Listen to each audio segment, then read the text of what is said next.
अस्सलाम वालेकुम गाइस, क्या हाल चाल है। उम्मीद करता हूँ आप सब खैरियत से होंगे। आज हम देखेंगे FIA एक्ट 1974 का पार्ट 2।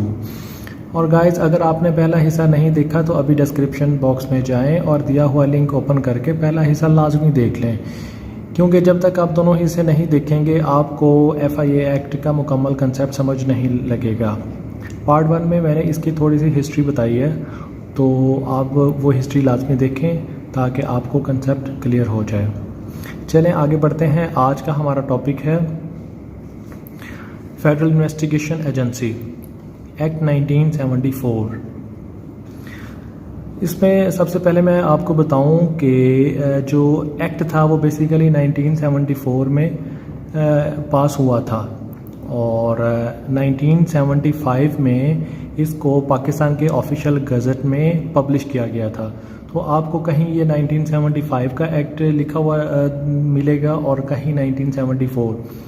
तो अभी क्लियर कर दूं कि 1974 में ये एक्ट पास हुआ था और 1975 17 जनवरी में ये ऑफिशियल गज़ट में पब्लिश हुआ था।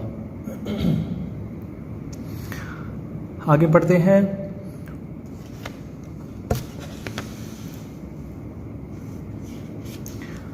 Whereas it is expedient to provide for the constitution of a federal investigation agency। मैंने इम्पॉर्टेंट जो पॉइंट थे उनको अंडरलाइन किया है, आप देख लीजिएगा। Where it is expedient, ये ज़रूरी था to provide for the constitution of a federal investigation agency। इसमें ये कह रहे हैं कि फेडरल इन्वेस्टिगेशन एजेंसी का जो कॉन्स्टिट्यूशन है इसकी ज़रूरत थी। क्यों ज़रूरत थी? For the investigation of certain offences committed in connection with matters concerning the federal government and for matter connected therewith. इस पैराग्राफ में वो ये कह रहा है कि जो फेडरल इन्वेस्टिगेशन एजेंसी है इसको इसलिए इसका आइन पास किया गया कि फेडरल गवर्नमेंट में कुछ ऑफेंसेस थे, कुछ क्राइम हो रहे थे। उन क्राइम को डील करने के लिए, उन क्राइम्स को इन्वेस्टिगेट करने के लिए इस आइन की ज़रूरत पड़ी। फेडरल इन्वेस्टिगेशन एजेंसी के आइन बनाने की ज़रूरत पड़ी। नेक्स्ट है short title, extent and commencement. Firstly इसमें है ये शॉर्ट टाइटल है। जो फेडरल इन्वेस्टिगेशन का जो टाइटल होगा वो होगा फेडरल इन्वेस्टिगेशन एजेंसी एक्ट 1974।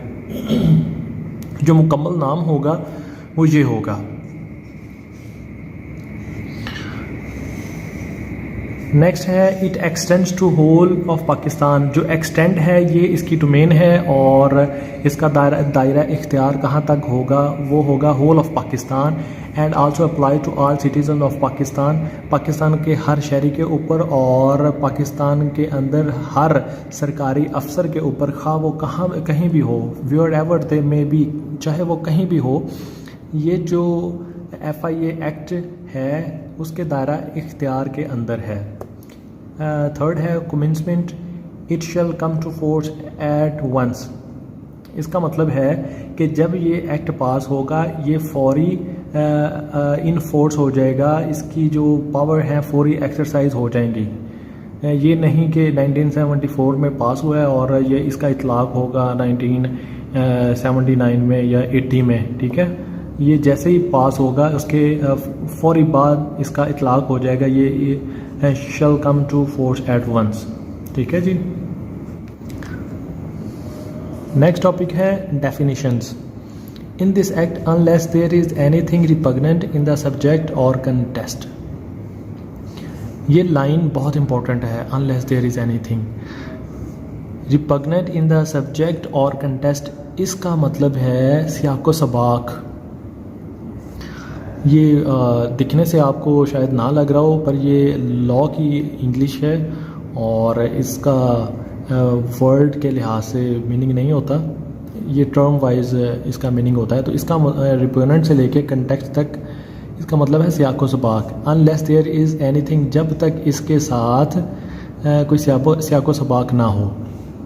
तो इसमें इस लाइन के अंदर वो ये कहना चाह रहा है कि जो नीचे वर्ड्स हैं, एजेंसी है, कोड है, डायरेक्टर जनरल है, ये इनकी डेफिनेशंस उस वक्त तक एक्सेप्टेबल होंगी जब तक इनके साथ कोई और सियाको सबाक नहीं है। फॉर एग्ज़ाम्पल मैं आपको एक एग्ज़ाम्पल देता हूँ। एक एजेंसी है, ठीक है, ये एक वर्ड है। जब ये एक वर्ड एक्ट के अंदर यूज़ होगा तो फिर ये डेफिनेशन एक्सेप्टेड होगी, डेफिनेशन के अंदर आएगा। अगर इसके साथ और सियाको सबाक है, फॉर एग्ज़ाम्पल ये कोई एक वर्ड यूज़ हुआ है, न्यूज़ एजेंसी, ठीक है,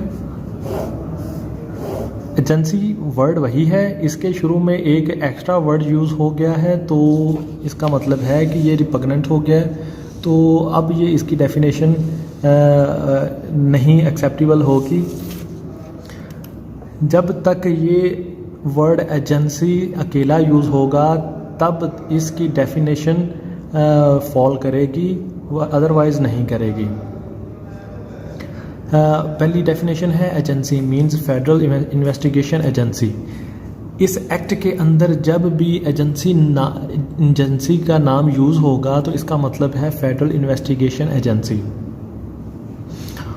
नेक्स्ट कोड है, कोड का जब भी जिक्र होगा तो इसका मतलब है होगा कोड ऑफ क्रिमिनल प्रोसीजर 1898। इसको क्रिमिनल प्रोसीजर कोड्स भी कहते हैं, CPC।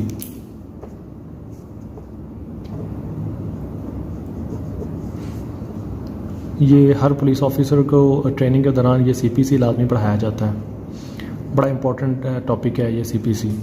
नेक्स्ट है डायरेक्टर जनरल मींस, ये एक्ट के अंदर जब भी डायरेक्टर जनरल यूज़ हुआ होगा तो इसका मतलब होगा डायरेक्टर जनरल ऑफ एजेंसी, किसी और का डायरेक्टर नहीं, नैब का या किसी और एजेंसी का नहीं, ये सिर्फ FIA का डायरेक्टर समझा जाएगा। नेक्स्ट है प्रोविंशियल पुलिस, जब भी प्रोविंशियल पुलिस का वर्ड यूज़ होगा इसका मतलब है ये प्रोविंशियल पुलिस है जो अंडर पुलिस एक्ट 1861 के तहत प्रोविंसेस के अंदर बनाई गई है। नेक्स्ट है public servant. Public servant means a public servant as defined in section 21 of Pakistan penal code. Pakistan penal code का मतलब है ताज़ीरात पाकिस्तान। पाकिस्तान के अंदर जितने भी रूल्स हैं, दफ़ात हैं, ताज़ीरात हैं, वो इसी के तहत काम कर रही हैं। पाकिस्तान पीनल कोड 1860, तो इसको PPC भी इन शॉर्ट कहते हैं। PPC के मुताबिक ऐसी ऑर्गेनाइजेशन या कॉरपोरेशन जिसके ऊपर फेडरल गवर्नमेंट का कंट्रोल हो तो वो उसके सारे एम्प्लॉइज़ जो हैं वो पब्लिक सर्वेंट कहलाएंगे। नेक्स्ट है special police means the Pakistan special police establishment. मैंने पहले लेक्चर में आपको बताया था जो फर्स्ट 1948 वर्ल्ड वार 2 के बाद एक कमज़ोर सी छोटी सी पुलिस बनाई गई थी, उसको PSPE का नाम दिया गया था, ठीक है। जब ये स्पेशल पुलिस वर्ड यूज़ होगा उसका मतलब है PSPE। नेक्स्ट है specified persons mean the person who were appointed to post in or under a provincial police in pursuance of Article 3 of special। आगे है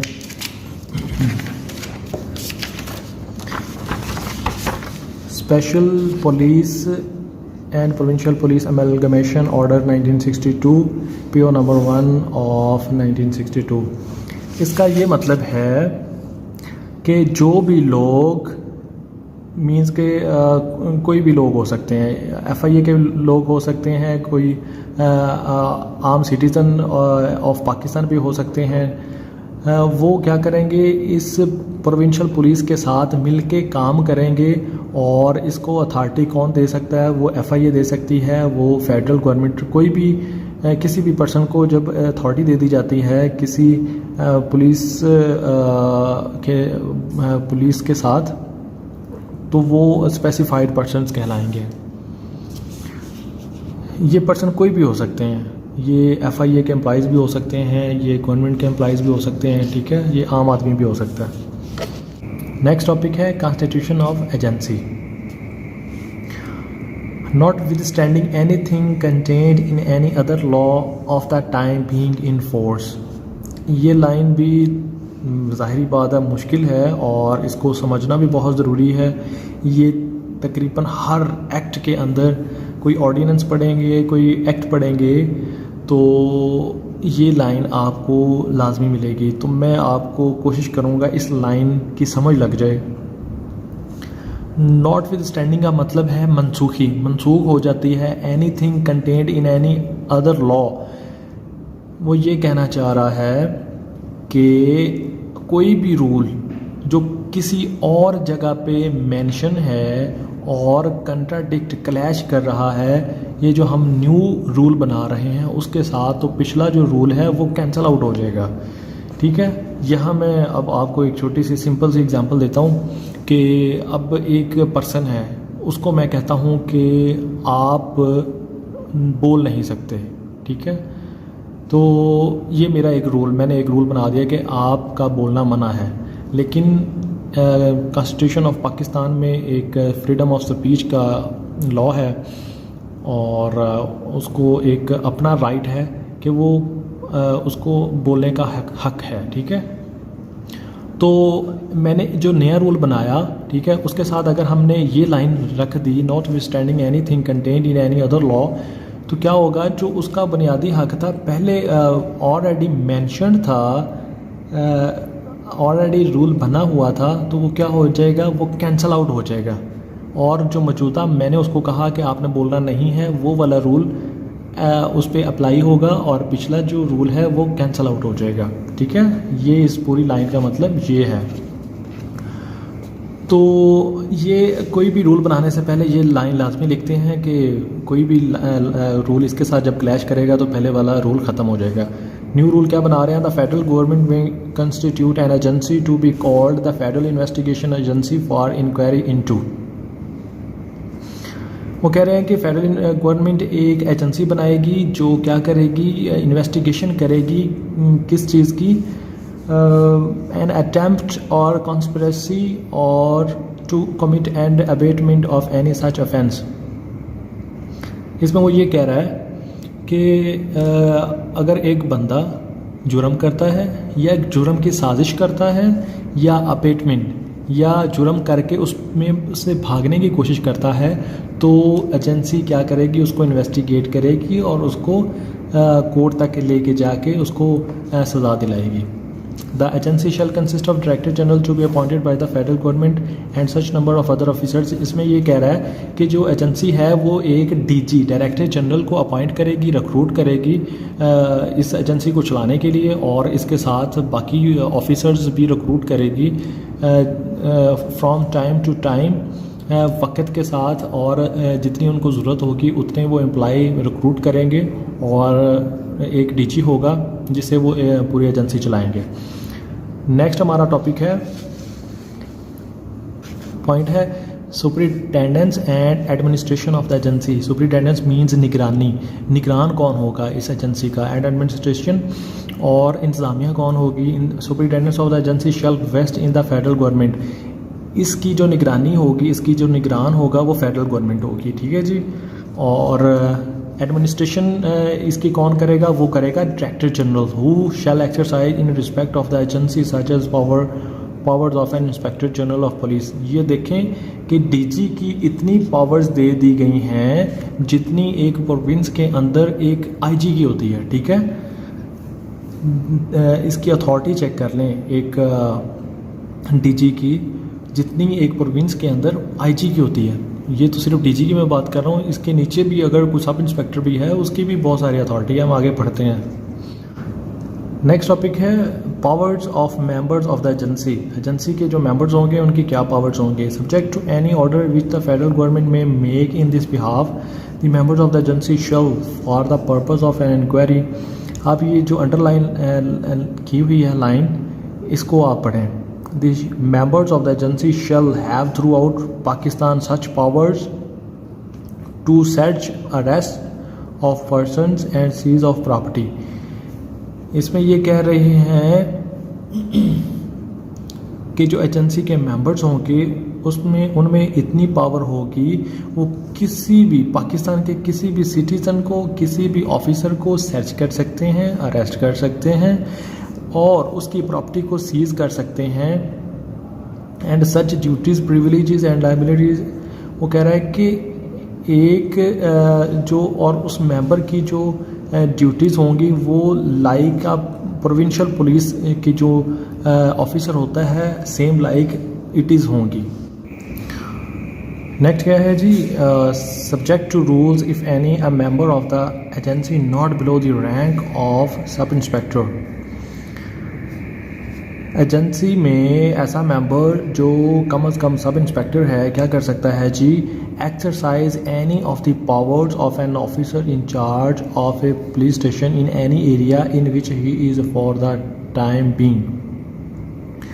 क्या कह रहे हैं जी, एक ऐसा मेंबर जो कम से कम सब इंस्पेक्टर है, अगर वो किसी जगह पे किसी शख्स के ख़िलाफ़ कोई इंक्वायरी कर रहा है, कोई इन्वेस्टिगेशन कर रहा है, तो वो इस एरिया के अंदर ऐसे ही होगा जैसे एक पुलिस स्टेशन का एसएचओ होता है।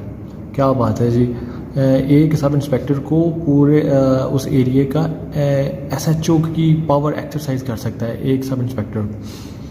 पर होगा क्या कि उसी एरिया के अंदर ही वो एक्सरसाइज करेगा जितना इसको एरिया दे दिया गया है। ये लिखा भी हुआ है with in the limits of his station, जितना उसको वो स्टेशन का एरिया दे दिया जाएगा उस स्टेशन के अंदर ही वो एज एन एसएचओ काम कर सकता है।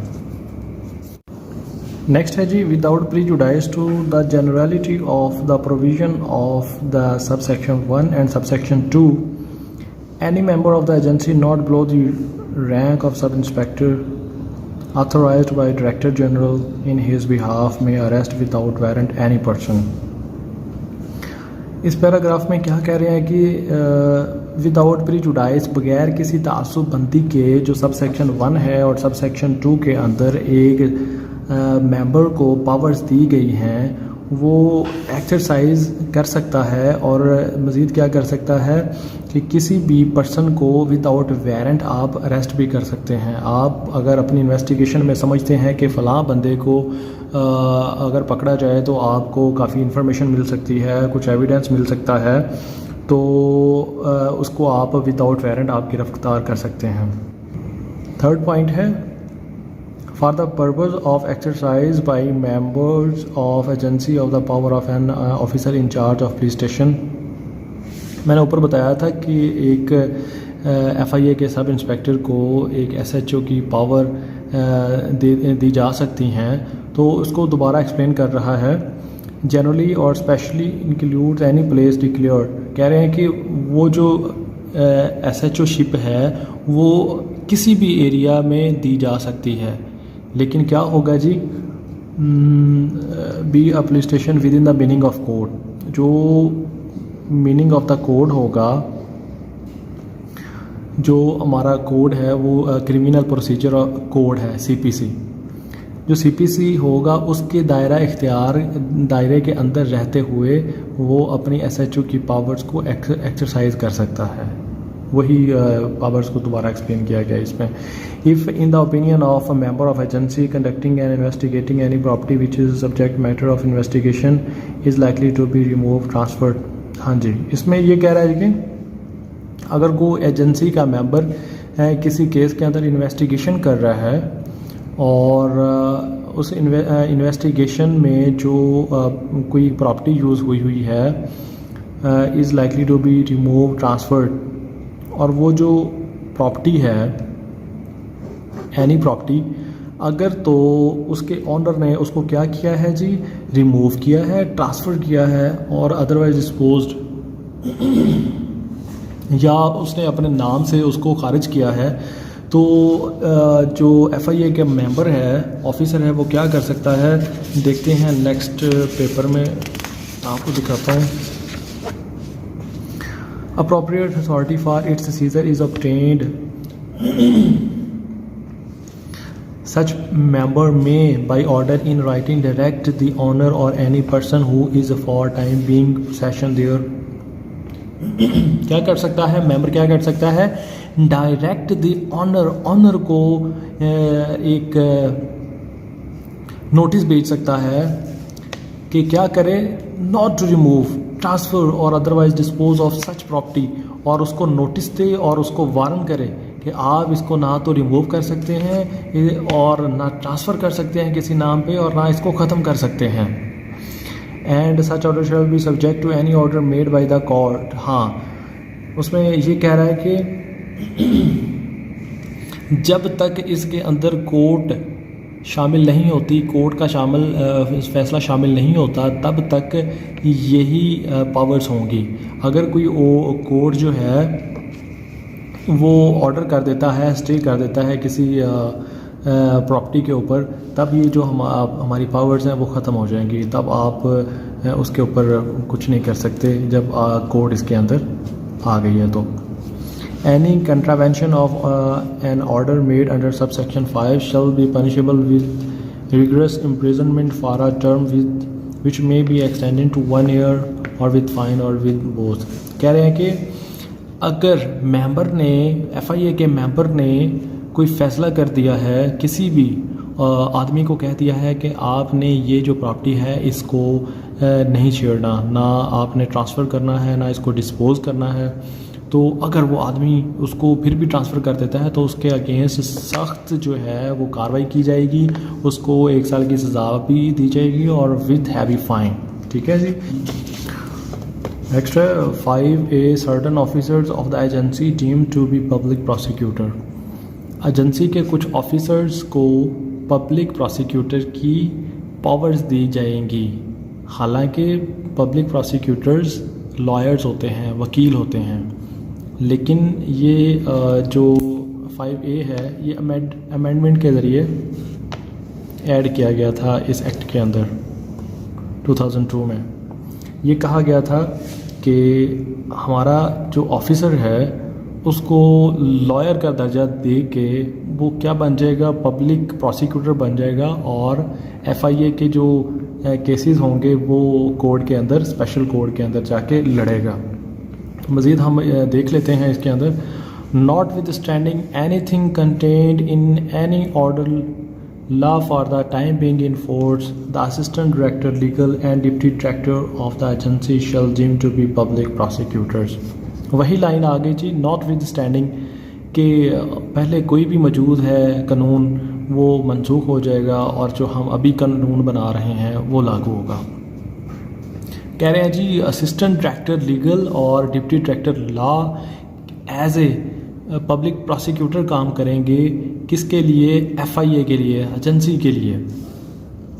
और क्या करेंगे ये, conduct any proceeding in cases sent up for trial by the agency in special courts. Agency की तरफ भेजे गए जो केसेस होंगे वो स्पेशल कोर्ट के अंदर एज ए पब्लिक प्रोसिक्यूटर बन के जाएंगे और FIA के लिए केस लड़ेंगे। तो ये क्या था, ये अमेंडमेंट के ज़रिए किया गया था इसको। तो ये आप इसको देख लें, ये बड़ा इम्पोर्टेंट MCQ है, हो सकता है कि ये आए आपके पेपर के अंदर। आगे नेक्स्ट टॉपिक है power to amend the schedule. ये मेरे ख्याल में जो आज का टॉपिक है वो काफ़ी लंबा हो गया है, तो मैं अपने जो व्यूअर्स हैं उसको बोर नहीं करना चाह रहा। तो बाकी जो है वो हम नेक्स्ट वीडियो में देख लेंगे। तो गाइज़ अगर आपको ये वीडियो पसंद आई हो और इसको लाइक कीजिएगा और शेयर कीजिएगा। तो ये नेक्स्ट वीडियो इंशाल्लाह कल तक मैं आपको दे दूँगा। तो I hope you will wait for that video. Thank you, अल्लाह हाफिज़।